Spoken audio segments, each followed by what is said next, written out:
नमस्कार, फिफाना हिंदी क्लासेस के YouTube channel पर आपका फिर से स्वागत है। और इस चैनल पर आपको कॉलेज एजुकेशन से लेकर कंपटीशन क्लासेस तक का पूरा पाठ्यक्रम उपलब्ध होगा। आइए आज फिर शुरुआत करते हैं प्रसाद जी द्वारा रचित कहानी मधुआ की। तो देखिए, अपन कल की क्लास में जयशंकर प्रसाद द्वारा रचित कहानी पढ़ रहे थे। जयशंकर प्रसाद और प्रसाद जी की कौन सी कहानी पढ़ रहे थे? मधुआ कहानी पढ़ रहे थे। और इसमें किस किस के बीच में बात हो रही थी? शराबी था, और शराबी के साथ कौन थे? सरदार साहब थे, जो ठाकुर थे। ठाकुर सरदार साहब, इन दोनों के बीच में आपस में बातें हो रही थी। उस समय ठाकुर साहब एक कहानी की बात करते हैं, और कहानी की बात करते समय और शराबी यहां पर आकर अटकता है, यहां पर आकर ठहरता है कि अक्सर बड़े लोग जो है, बड़े लोग छोटे लोगों के प्रति ऐसा भेदभाव कर दिया करते हैं। देखिए, यहां पर एक बहुत ही बड़ी बात है। सीधे अर्थों में या प्रत्यक्षतः अपन देखें तो सीधी की सीधी बात तो ये है कि गडरिये वाले की एक लड़की थी, जो भुट्टे के दाने झोली में भरे हुए थी, और एक व्यक्ति था जिसका नाम था आशफुद्दौला।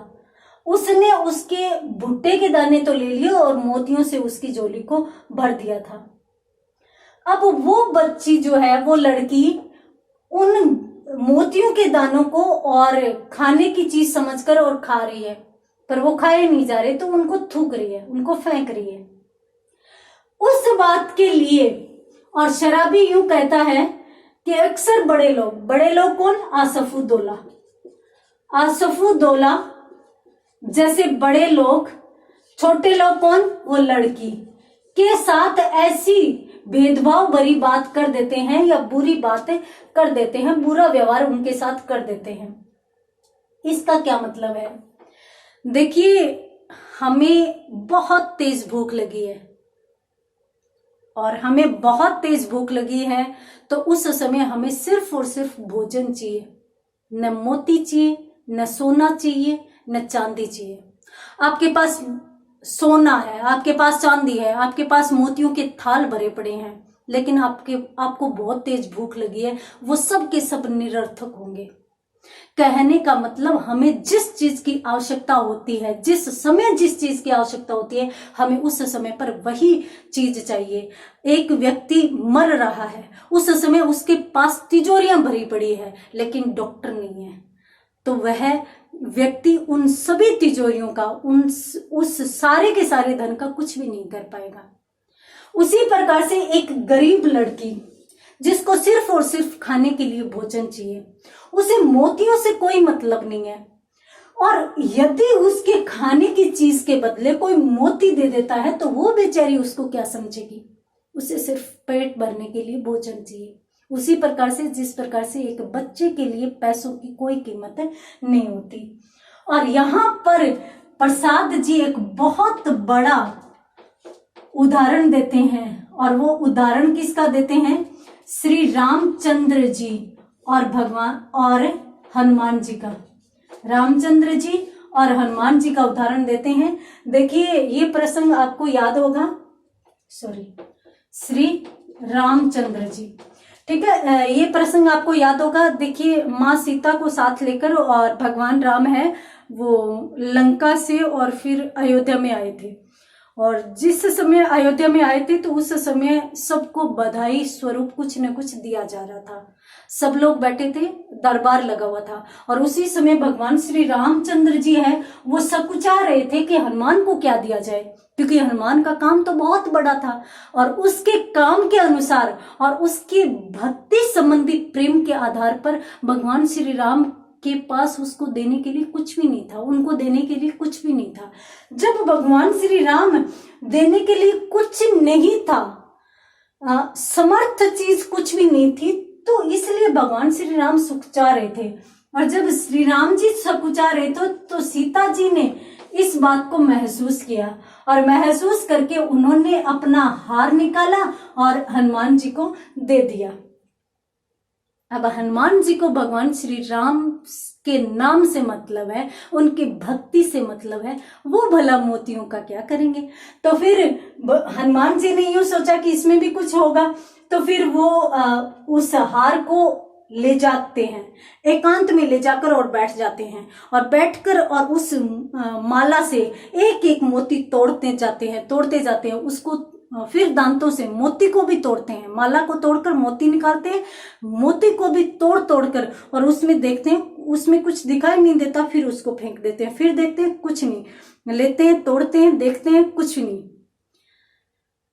उस समय फिर लोगों ने आकर, जो भी दरबार में राजा महाराजा बड़े बड़े लोग आए थे, उन्होंने देखा कि हनुमान जी ये कर क्या रहे हैं।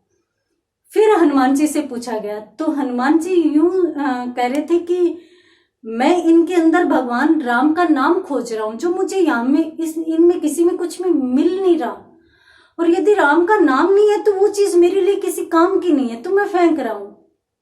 तो फिर वहां पर विभीषण जी ने उनको कहा कि ये मतलब है, मतलब विभीषण जी वहां पर परिहास करते हैं हनुमान जी का कि देखो, मतलब एक बंदर है जिसको मोतियों की क्या परख होगी। वो हनुमान जी की भक्ति को नहीं समझ पाए थे, तो वो परिहास करते हैं और परिहास करते हुए व्यंग्य कटाक्ष कहते हैं कि इतना बड़ा शरीर लिए बैठे हो, क्या इसमें भगवान श्री राम है क्या? अगर इसमें नहीं है तो क्या इसको भी छोड़ दोगे क्या? हनुमान जी ने कहा हाँ, यदि इसमें भी भगवान श्री राम का वास नहीं है तो मैं इसको भी त्याग दूंगा, और उसी समय सीना फाड़कर दिखाया था। ये एक पौराणिक कथा है, रामायण और रामचरितमानस में इसकी कहानी मिलती है, तो ये आपने सुनी होगी। तो उसी प्रकार से जिस प्रकार से रामचंद्र जी ने हनुमान को मोतियों का हार दिया, वैसे दिया सीता जी ने था, परंतु यहाँ पर संकेत रामचंद्र जी का ही था, तो उनका नाम ही आता है कि उन्होंने दिया, इनके किसी काम का था, किसी काम का नहीं था, इसने दिया तो किसी काम का नहीं है। तब शराबी यूं कहता है कि अक्सर बड़े लोग हैं वो छोटे लोगों के साथ इस प्रकार का भेदभाव कर दिया करते हैं। जब इतनी बड़ी बात शराबी कहता है तो ठाकुर साहब का इस बात की तरफ ध्यान नहीं जाता। ठाकुर साहब एक उच्च व्यक्ति थे, यानी पूंजीपति वर्ग के व्यक्ति थे, और वो इस बात का परिहास करने लग जाते हैं, मजाक उड़ाने लग जाते हैं कि गरीब लड़की वो क्या समझे क्या मोती होते हैं। कभी उसने देखे थे क्या मोती, जो वो मोतियों को समझती या मोतियों को पहचानती। तो इस प्रकार से वो मजाक बनाने लगते हैं। फिर ठाकुर साहब यूं कहते हैं कि देखो, तुमने ना मुझे रोजाना कहानी सुनाई है, और रोजाना इतनी दर्द भरी कहानियां सुनाई है ना। कभी तो जो राजमहलों के जो शहजादे हैं उनकी दर्द भरी कहानियां, कभी महलों में निवास करने वाली जो बेगमें हैं उनके निष्फल प्रेम की दुखद घटनाएं, कभी दरबारियों की और कभी निम्न वर्ग के लोगों की तुमने दर्द भरी और दुख भरी कहानियां ही सुनाई है। इस प्रकार की हंसाने वाली कहानी तूने पहली बार सुनाई है, बहुत अच्छी लगी, आगे और भी सुनाओ ना। तो इस प्रकार से है वो ठाकुर साहब जब कहते हैं तो शराबी यूं कहता है कि साहब, बूढ़े बुजुर्गों यानी मेरे जो बड़े थे उन लोगों द्वारा मुझे कहानियां सुनाई गई थी, नवाबी दरबारों की कहानियां, राजाओं की रंग रलिया की कहानियां, रंग महलों की कहानियां, शहजादों की बेगमों की कहानियां, और निम्न वर्ग के लोगों की विभिन्न समस्याओं से संबंधित कहानियां उन लोगों ने मुझे सुनाई थी, और वो हमेशा मेरे दिमाग में है, वो चक्कर काटती रहती है। तो वो जो कहानियां मेरे दिमाग में चक्कर काटती रहती है, तो जब भी मैं उन कहानियों को याद कर लेता हूं ना, तो मुझे वो तकलीफ देती है, मैं रोने लगता हूं, मैं दुखी हो जाता हूं, और तभी मैं शराब पीता हूं। नहीं, कौन इस बला को गले लगाए, बहुत बुरी चीज है, मैं तो कभी नहीं पीऊं, बस तकलीफ होती है इसीलिए पीता हूं, नहीं मैं पीता भी नहीं। तो इस प्रकार से शराबी ये बात कह रहा है। इतनी देर में ही सरदार साहब ऊँगने लगते हैं, अर्थात ये झपकियां लेने लगते हैं, इनको नींद आने लगती है। तो जैसे जैसे शराबी बोलता जा रहा था, जब वो अंतिम शब्द पूरे करता है तो उसी समय सरदार साहब जैसे चौंक पड़ते हैं, और जैसे उनको झपकी लगी थी और झपकी लगते ही वो चौंक पड़ते हैं और चौंक कर यूं कहते हैं, अच्छा मुझे नींद लग रही है, तुम ऐसे करो, तुम अब जाओ और वहां पे टेबल पे 1 रुपया पड़ा है वो ले जाना। क्यों? क्योंकि वो अमानत थी शराबी की, या फिर मैं कहूं कि पगार थी शराबी की, कि तुम वो रुपया उठाकर और ले जाना और लल्लू को भेज देना। अब यहाँ पर ठाकुर साहब किसकी बात कर रहे हैं? वो यूं कर रहे हैं कि लल्लू को भेज देना। अब यहाँ पर मैं आपको बता देती हूं कि देखिए ये एक बड़ा सा मकान है, एक बड़ा सा मकान है, ठीक है, और यहाँ पर यूं बड़ा सा दरवाजा लगा हुआ है। यहाँ पर आप मान सकते हो कमरे बने हुए हैं, ठीक है, इस प्रकार से कुछ मकान बना हुआ है, इस प्रकार से मकान बना हुआ है। और यहाँ पर दरवाजे के पास, ये बाहर निकलने का दरवाजा है, ठीक है, तो यहाँ पर दरवाजे के पास है वो एक कमरा और है जहां पर लल्लू रहता है। अब लल्लू कौन है? इनका जमादार है। जमादार क्या करता है? यहाँ पर इनके यहाँ पूरा का पूरा काम है वो देखता है, पूरा का पूरा काम यही देखता है। लल्लू, लल्लू इसका नाम है, ठीक है। अब शराबी और जो सरदार साहब है वो यहां थे, ठीक है। अब जो शराबी है वो यहां से और चल के और इधर बाहर आ गया, उसने रुपया उठाया धीरे से और धीरे धीरे वो यहां से इस कमरे से और खिसक कर और ऐसे बाहर आया। बाहर आकर ये दरवाजे के पास इस कमरे के पास जाता है। किस लिए? क्योंकि लल्लू को बुलाया है और लल्लू को सरदार साहब के पास से भेजना है। तो अभी यहाँ पे जैसे ही जाता है ठिठक जाता है और ठिठक कर रुकता है। रुकता है तो उसे हल्की हल्की सिसकियां सुनाई देती है। सिसकियां कब आती है? जब अपन रोते हैं ना, तब सिसकियां उठती है।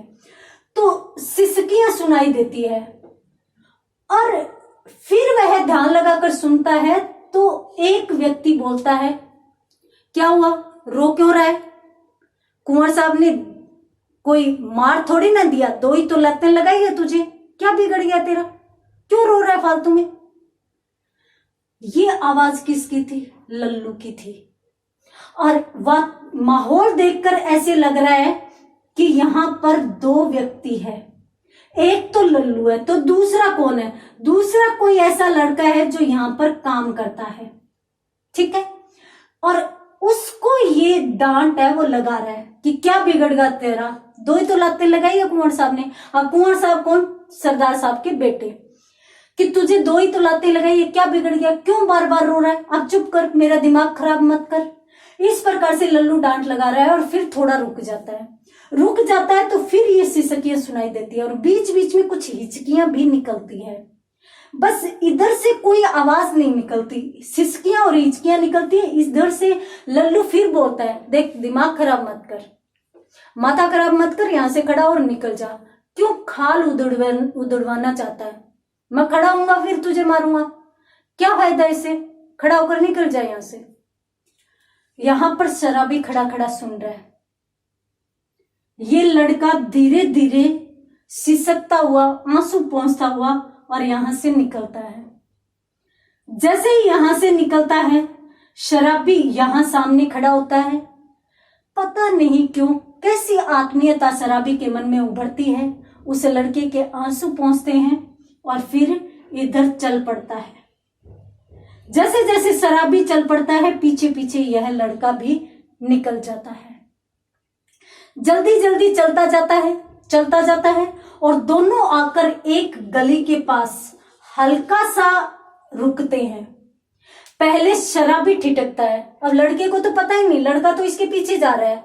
अब ये शराबी कहाँ लेकर जा रहा है, किस दिशा की ओर जा रहा है, इसको कुछ नहीं पता। आगे आगे शराबी चल रहा था, ये हल्का सा रुका, रुकते ही और लड़का भी थोड़ा सा ठिठका और ठिठकते ही फिर सुबकना शुरू। फिर से सकियां लेना शुरू। तो शराबी कहता है क्यों बे, रो क्यों रहा है, अब क्या हुआ तुझे? मैंने सुबह से भोजन नहीं किया, मैंने सुबह से खाना नहीं खाया। क्यों? इतने बड़े व्यक्ति के यहाँ रह रहा है, इतने बड़े आदमी के यहाँ काम कर रहा है, तुझे भोजन नहीं मिला? मैं ना दिन भर तो कुंवर साहब का ओवरकोट लिए खड़ा रहा खेल के मैदान में, क्योंकि कुंवर साहब खेल रहे थे खेल के मैदान में। शाम को 7 बजे पहुंचा, और 7 बजे पहुंचा तो 9 बजे तक फिर काम करना पड़ा, 9 बजे तक फिर से काम करना पड़ा 2 घंटे, और 2 घंटे जब काम में लग गया तो आटा नहीं रख पाया। अब इस बात से यूं लगता है कि आटा पहले निकाल के रखना पड़ता है, आटा भी अंदर रहता, बाद में दरवाजा बंद हो जाता होगा, ऐसा कुछ होगा, यहाँ पर लेखक लिखता नहीं है, पर यूं कहता है कि आटा नहीं रख पाया। अब आटा रख नहीं पाया तो रोटी बनती कैसे, रोटी बनती नहीं तो मैं खाता कैसे, तो इसलिए मैं आज सुबह से भूखा हूं। शराबी कहता है कि इतने बड़े आदमी के यहाँ रह रहा है और भूखा है, फिर तू चुप कर, रो मत, और उसका हाथ पकड़ता है और जल्दी जल्दी उसको लेकर और एक तंग गली का मतलब एक छोटी गली की तरफ घुस जाता है, आगे निकल जाता है। जैसे शराबी उसे हाथ पकड़कर ले जा रहा है, ऐसे लग रहा है, वो शराबी बहुत तेज चल रहा है, तो ऐसे लग रहा है जैसे उसे घसीटता हुआ ले जा रहा है। कहाँ जाते हैं वो दोनों, क्या करते हैं उसके बाद, देखेंगे अगली क्लास में। तब तक के लिए धन्यवाद।